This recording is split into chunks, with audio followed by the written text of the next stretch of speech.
अब देखो, जो नेक्स्ट हम लोग डिस्कस कर रहे हैं, मैंने आप लोगों को लास्ट क्लास के अंदर जो मेथड हमने कवर किया था, मैंने आपको स्ट्रेट लाइन मेथड के सारे क्वेश्चंस करा दिए हैं। डब्ल्यूडीवी मेथड भी मैं समझा चुका हूँ। डब्ल्यूडीवी मेथड के अंदर डेप्रिसिएशन कैलकुलेट कैसे होता है, तो वहां मैंने समझाया था जब भी मेथड डब्ल्यूडीवी होता है, डेप्रिसिएशन हमेशा किस पे कैलकुलेट होता है हर साल? बुक वैल्यू पे, कॉस्ट पे नहीं निकलता है। ठीक है ना? जब भी मेथड डब्ल्यूडीवी होता है, depreciation always calculated on book value. तो पहले डब्ल्यूडीवी मेथड के पहले मैं आपको एक कंसेप्ट और समझा रहा हूं relating to provision for depreciation. ठीक है ना? तो लिखो तुम लोग अगला, accounting for depreciation. Right down next heading, accounting for depreciation.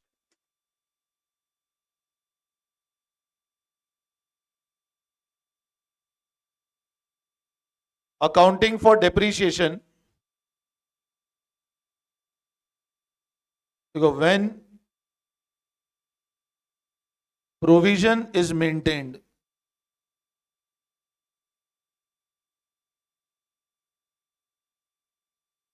When provision is maintained.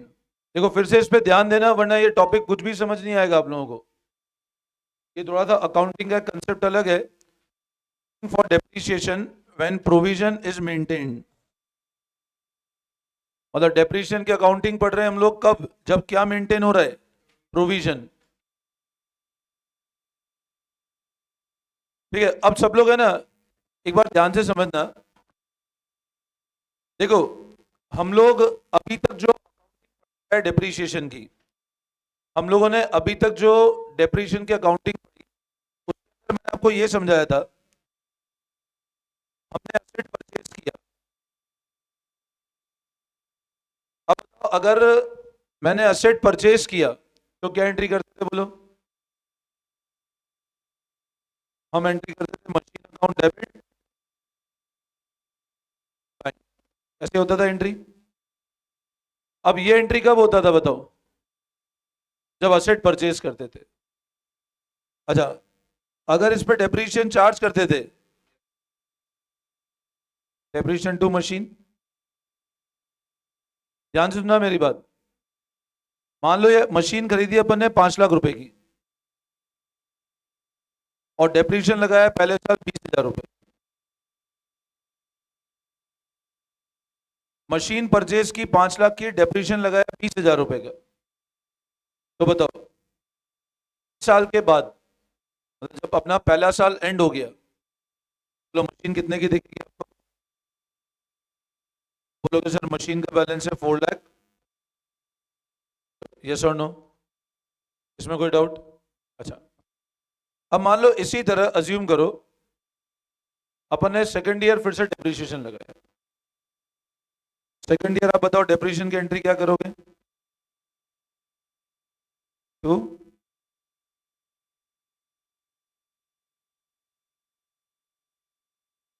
ये 20,000 से करोगे। मान लो स्ट्रेट लाइन मेथड ही होता। ये मशीन की वैल्यू है कब? फर्स्ट ईयर एंड पे। और अब मशीन कितने की हो जाएगी?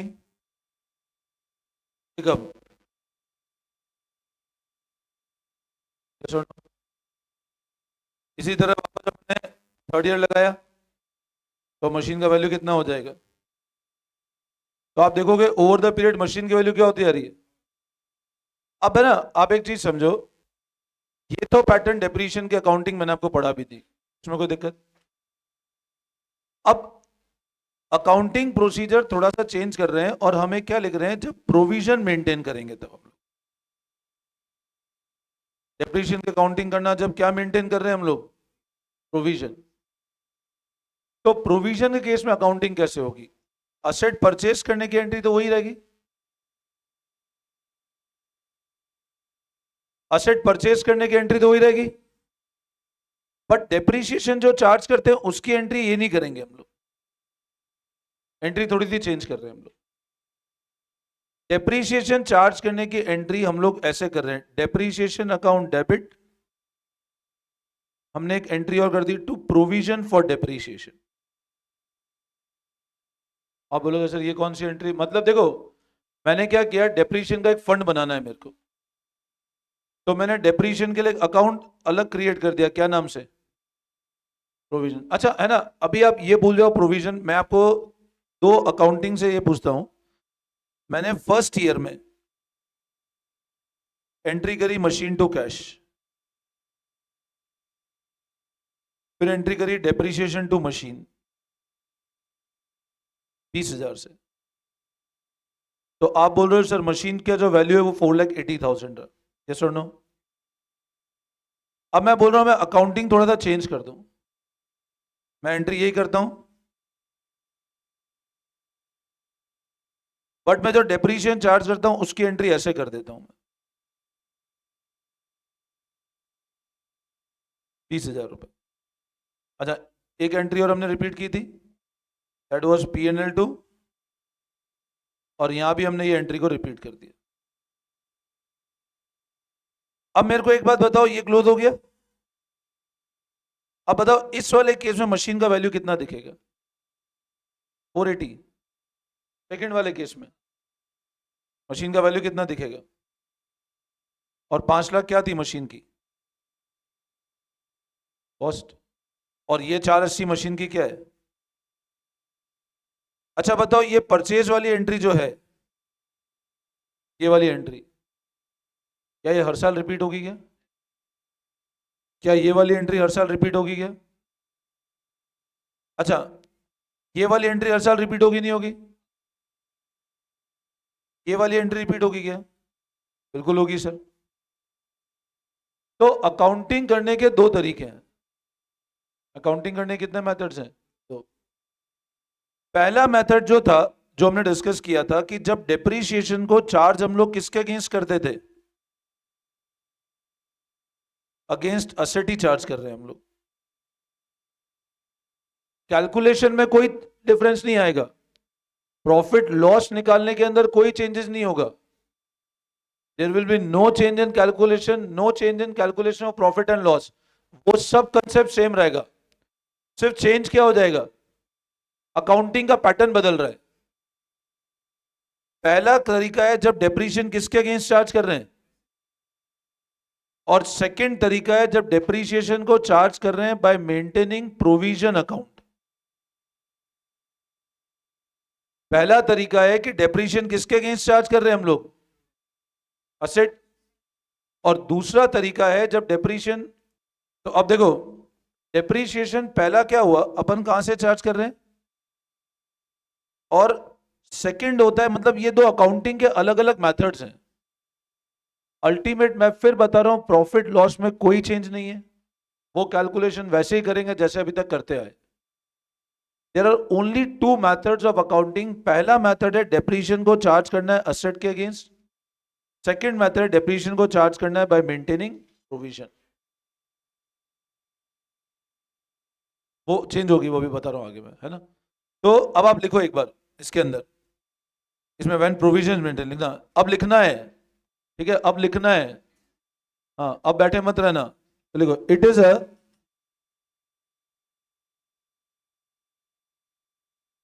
और यही लिखना है जो बोर्ड पे लिख रहा हूं मैं, है ना, और किसी के लिए और कुछ मत लिखना। देखो it is a method of accounting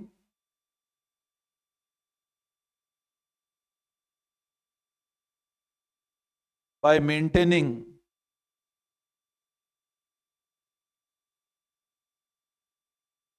provision for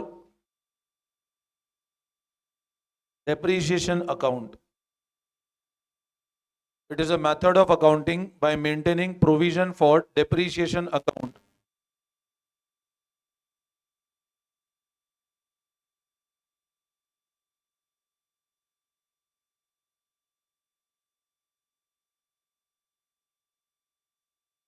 इस टॉपिक को है ना बिल्कुल ध्यान से समझना, क्योंकि मेरा हर बैच का ट्रैक रिकॉर्ड एंड में ही बोलता है कि सर आधे बच्चों को कुछ समझ ही नहीं आता इसमें क्या पढ़ाया मैंने, बट मैं कोशिश करता हूँ बहुत धीरे धीरे ढंग से समझाऊं। तो प्रोविजन वाला कंसेप्ट थोड़ा टेक्निकल है, इसलिए ध्यान से पूरा फोकस करके समझना। It is a method of accounting bye maintaining provision for depreciation account, फिर लिखो under this method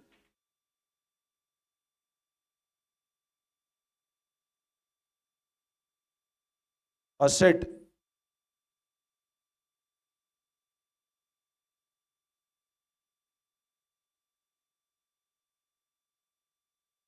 is shown in books at cost, ये इंपॉर्टेंट पॉइंट है। इस मेथड में असेट किस पे शो करेंगे हमेशा? कॉस्ट पे, and not at book value. Book value पे नहीं शो करना है ना, किस पे शो करेंगे? कॉस्ट पे। प्रॉफिट लॉस में कोई चेंज नहीं होगा, है ना? रिमेंबर दिस थिंग, मैं बार बार ये चीज रिपीट कर रहा हूं। ये सिर्फ अकाउंटिंग का थोड़ा सा डिफरेंस कर रहे हैं हम लोग बस।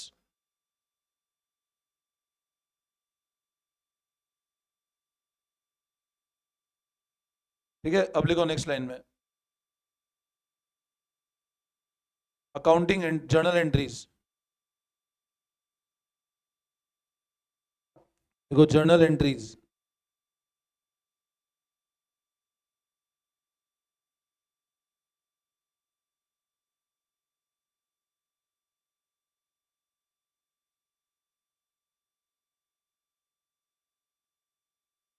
तो लिखो machine account debit to cash.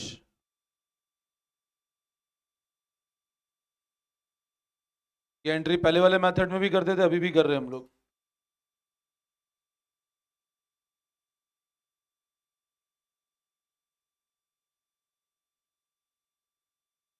फिर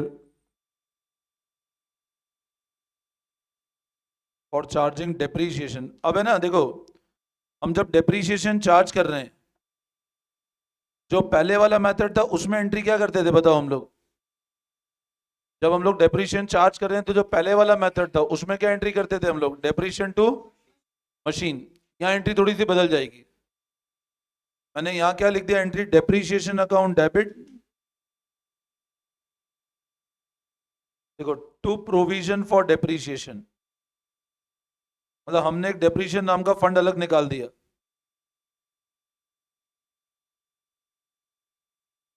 डेप्रीशिएशन वही अपना एक्सपेंस है, डेप्रीशिएशन इज योर एक्सपेंस, आपने डेप्रीशिएशन का एक फंड अलग निकाल दिया।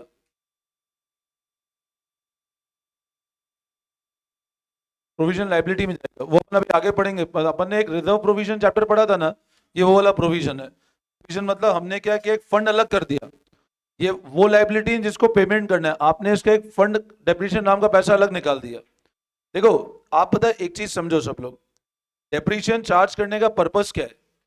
जैसे मान लो, मतलब अगर अपन थ्योरेटिकल पढ़े, what are the objectives of providing depreciation, तो उन ऑब्जेक्टिव में एक ऑब्जेक्टिव पता है बहुत इंपॉर्टेंट है, to provide fund for replacement.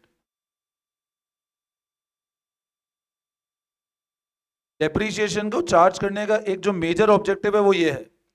अब आप बता सकते हो सर ये ऑब्जेक्टिव क्यों है? Why depreciation is providing funds for replacement of asset. मतलब मैं आपको ये बता रहा हूं कि डेप्रीशिएशन जब भी हम असेट पे चार्ज करते हैं, तो डेप्रीशिएशन को चार्ज करने का एक ऑब्जेक्टिव है to provide fund for replacement of asset. अगर आप डेप्रीशिएशन चार्ज नहीं करोगे तो आप रिप्लेसमेंट का पैसा नहीं निकाल पाओगे असेट का। तो ये बता सकते हो ये ऑब्जेक्टिव क्यों है? देखो एक चीज समझो, एक बिजनेस है, जैसे मान लो एक मशीन परचेज की मशीन थी, ये मशीन का काम था लेट से प्रोडक्शन करना। लेकिन आप मेरे को एक बात बताओ, क्या ये मशीन इनफाइनाइट लाइफ होगी क्या इसकी? हमने एक मशीन परचेज की, मैंने कहा मशीन का काम है प्रोडक्शन करना, क्या लाइफ इनफाइनाइट होगी क्या? नहीं। हमको पता है, हमने एस्टिमेट किया कि इस मशीन की लाइफ 10 साल है मान लो, तो 10 साल के बाद भी बिजनेस तो करना है ना, बिजनेस लाइफ तो परपीचुअल होती है ना। हमने डिस्कस किया था ना, going concern, life of business क्या है? अब मैंने एक मशीन परचेज की, एंटिसिपेट किया लाइफ 10 साल, 10 साल बाद मेरे को वापस पैसा चाहिएगा ना मशीन खरीदने के लिए। मान लो आज मशीन 5 लाख की है, 10 साल बाद मेरे को वापस पैसा चाहिए, तो पैसा आएगा कहां से? तो मैंने, अब लेकिन 10 साल बाद मशीन बेचूंगा, मान लो मशीन लेट से 20,000 में बिकेगी, और तब नई मशीन खरीदने जाऊंगा वो मान लो 7 लाख की हो चुकी है, तो पैसा कहां से आएगा फिर? तो हमने क्या किया, हमको पता है ये मशीन 5 लाख की है, मैंने फंड फॉर रिप्लेसमेंट कैसे, मैं धीरे धीरे इकट्ठा करता जा रहा हूं पैसा। मेरे को पता है मशीन 5 लाख की है, हर साल मशीन कितना डिप्रीशिएट हो रही है, मान लो अज्यूम करो 50,000 रुपए हर साल डिप्रीशिएट हो रही है, ये अज्यूम कर लो हर साल कितना डिप्रीशिएशन हो रहा है? अब मेरे को एक बात बताओ, मैं मशीन की एक एंट्री करता हूं, डेप्रीशिएशन टू मशीन, कितने की एंट्री करी मैंने? मैंने मशीन की वैल्यू कम कर दी। फिर मैंने इस मशीन को राइट ऑफ कहां से किया? मैंने एक और एंट्री करी, पीएनएल टू डेप्रीशिएशन, कितने से करी एंट्री बताओ? इस एंट्री का मतलब क्या है? मैंने डेप्रीशिएशन का पैसा प्रॉफिट एंड लॉस से निकाल लिया। इस एंट्री का लॉजिक समझो, मेरा जो प्रॉफिट एंड लॉस है, मैंने प्रॉफिट में से कितना पैसा अलग कर दिया डेप्रीशिएशन के नाम का। इस एंट्री का मतलब ये होता है कि आपने अपने प्रॉफिट में से 50,000 रुपए डेप्रीशिएशन नाम के अलग कर दिए।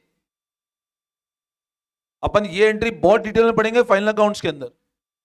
बट इस एंट्री का मतलब क्या है, मैंने मेरे जो प्रॉफिट था बिजनेस, उसमें से कितने रुपए कम कर दिए प्रॉफिट में से, और 50,000 किसके नाम के निकाल दिए मैंने। अब बताओ, ये किसी को पेमेंट करना है क्या? नहीं, तो मैंने प्रॉफिट कम तो कर दिया ना 50,000 से। तो मैं हर साल 50,000 रुपए किसके नाम के निकालता जा रहा हूं। तो 10 साल बाद मेरा फंड इकट्ठा हो जाएगा ना 5 लाख का वापस। मैंने हर साल प्रॉफिट से 50-50,000 रुपए कर दिए डेप्रीशिएशन के नाम के, तो धीरे धीरे मेरा फंड इकट्ठा हो जाएगा ना। तो प्रोविजन मतलब क्या हुआ, मैंने एक फंड बना दिया डेप्रीशिएशन के नाम का।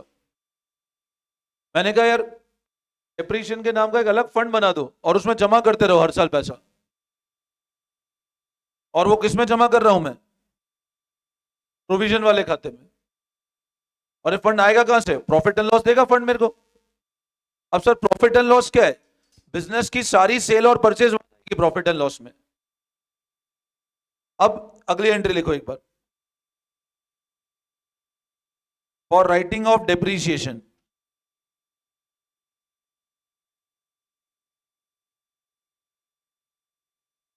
अभी देखो, आपको है ना, ये वाली एंट्री हो सकता है समझ नहीं आए। ये वाली एंट्री अपन फाइनल अकाउंट्स पढ़ेंगे तो ही समझ आएगी। अभी आप सिर्फ समझ लो ये कि हमने, ये जो हमारा प्रॉफिट एंड लॉस है, मतलब जो बिजनेस का ओवरऑल फायदा है, उसमें से 50,000 रुपए डिप्रीशिएशन अलग निकाली। एंट्री का ये मतलब है कि बिजनेस के प्रॉफिट से हमने डिप्रीशिएशन का पैसा अलग निकाल लिया। अभी आप ये समझ लो बस।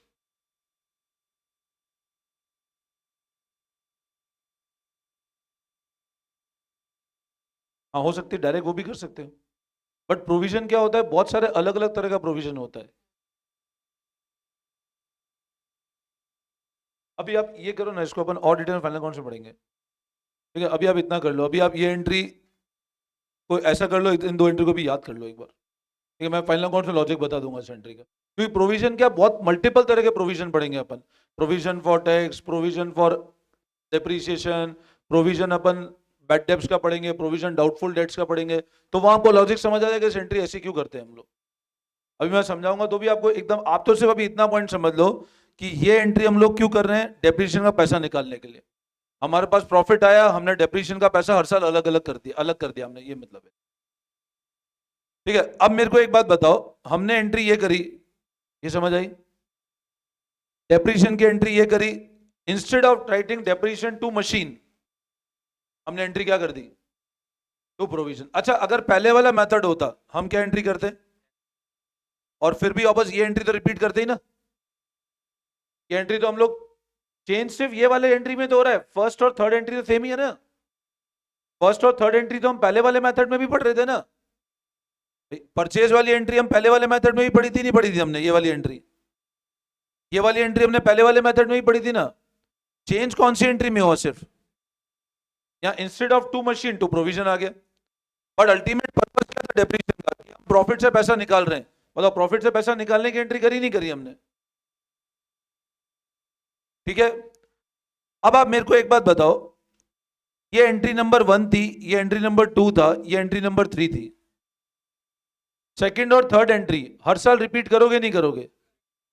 Till the asset is sold. Agree करते हो? तो अब लिखो नेक्स्ट लाइन में, इसको ऐसे लिख दो, फर्स्ट सेकंड थर्ड। या बी और सी लिखा है तो बी और सी लिख दिया, तो उसी का नोट लगाता हूं। देखो, entry number B and C above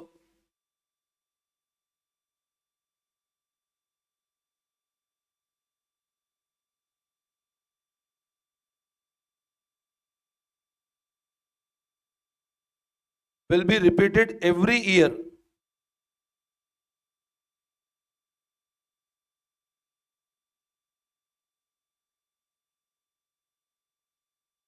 till asset is sold will be repeated every year till asset is sold.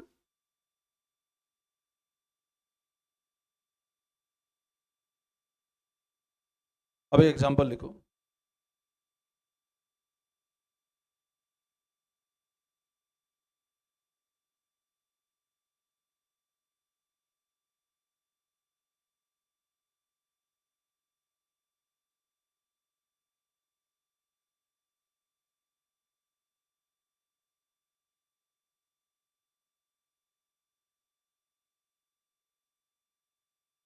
Example लिखो एक बार.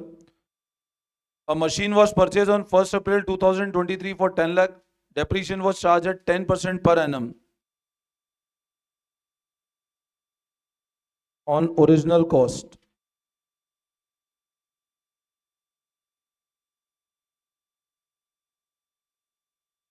Past journal entry for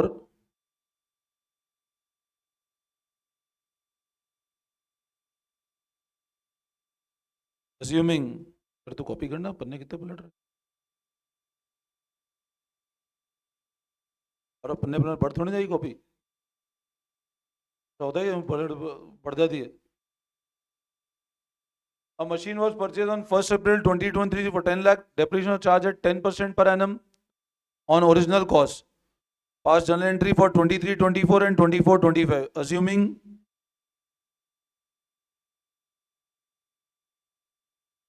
accounting is done on provision basis. मतलब provision for depreciation maintain कर रहे हैं हम लोग. एक machine खरीदी हमने कितने रुपए की? 1 अप्रैल 2023 को 10 लाख की. डेप्रिसिएशन का रेट 10% पर एनम है. जर्नल एंट्री पास करनी है 23-24 और 24-25 की. Assuming accounting is done on provision basis. मैं ऑल्सो लिखो, ऑल्सो प्रिपेयर मशीन अकाउंट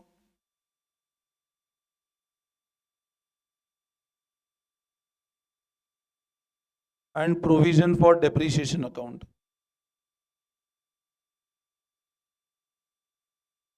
अब मशीन कौन सी तारीख को खरीदी हमने? 1 अप्रैल 23 को खरीदी, 10 लाख की.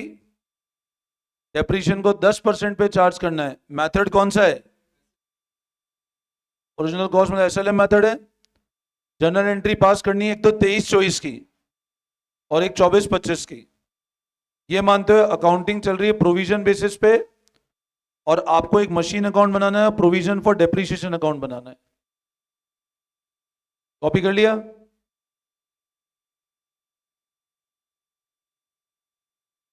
ये सबने कॉपी कर लिया?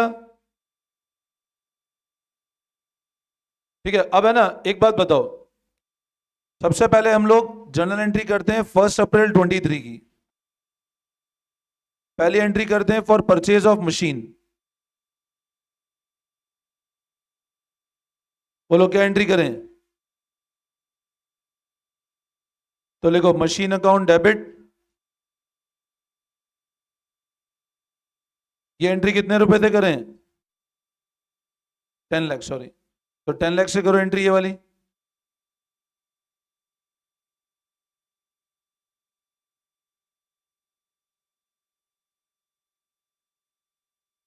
This is for purchase of machine.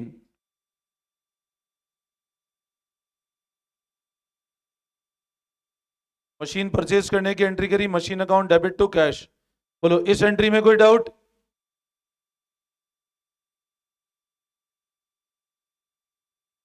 ये एंट्री दोबारा समझाऊं क्या? अच्छा बताओ, डेप्रीशिएशन कितना होगा इस पे? 10 लाख का 10%. डेप्रीशिएशन 10 लाख का 10% कितना होगा बोलो?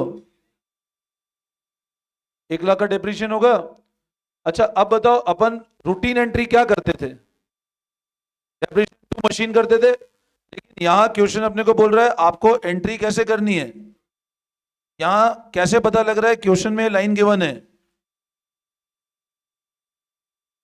प्रोविजन के थ्रू एंट्री करनी है. तो आप एंट्री डेप्रीशिएशन टू मशीन करोगे क्या? नहीं. क्यों नहीं करेंगे? क्वेश्चन क्लियर बोल रहा है आप प्रोविजन मेंटेन करते हुए करना है आपको एंट्री. तो अब लिखो आगे. 31 मार्च 24 को for charging depreciation.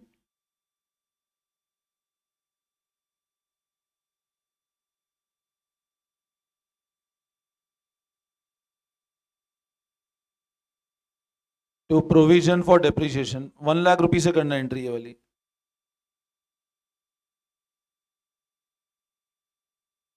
For charging depreciation, depreciation account debit to provision for depreciation, ये एंट्री 1 लाख से करना।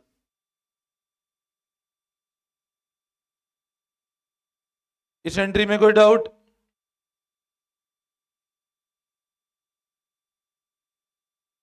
और वापस ये ईयर एंड होगा।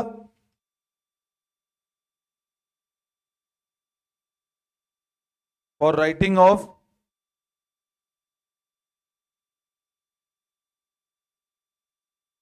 अब राइट ऑफ करने की एंट्री कैसे करोगे? तो लिखो एंट्री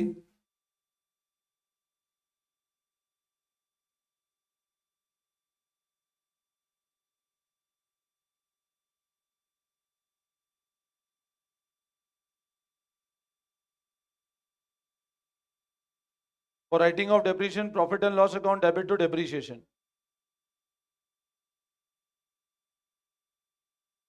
तो देखो फर्स्ट एंट्री क्लियर है? फर्स्ट में कोई डाउट? सेकंड एंट्री और थर्ड?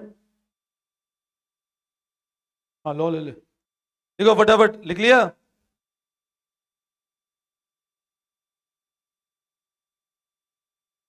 एडिशन ये हो गया ऊपर वाला, being machine purchase, being depreciation charge, being depreciation return of. ये कर लिया एंट्री। प्रॉफिट एंड लॉस से खत्म कर दिया उसको। अच्छा अब वापस सेम ईयर एंट्री लिखो। चलो इसको फिर कल से करते हैं कंटिन्यू, है ना।